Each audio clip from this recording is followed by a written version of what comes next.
Did you ever wonder how to resolve capacity issues? Traditionally, you would rely on heavy customization to create complex capacity formulas. With the new SAP S/4HANA Predictive Material and Resource Planning, also known as Predictive MRP, you can easily simulate capacity impacts and receive resolution proposals for potential conflicts.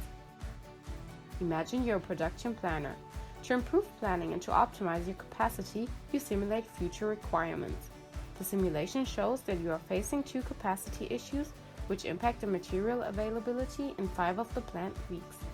Analyze the impacts in detail by using the multi-level simulation to further drill down into potential bottlenecks on the component level of a complex material. As soon as a red color indicates an issue, the system already proposes multiple resolution options. For the missing 21 units, it proposes to cover 12 through pre-production in order to gain full utilization in earlier weeks. For the remaining 9 units, you change the source of supply to an alternative production version.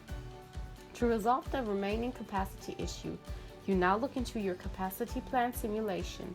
With an overload of only 5%, you decide to resolve the issue by extending the capacity for this week. By applying the proposed capacity change, all your capacity issues will be solved and you will be able to deliver 100% of the requirements. You have now learned how the new SAP S/4HANA solution helps to resolve capacity issues. Stay tuned for our next episode and feel free to read the related blog for more details.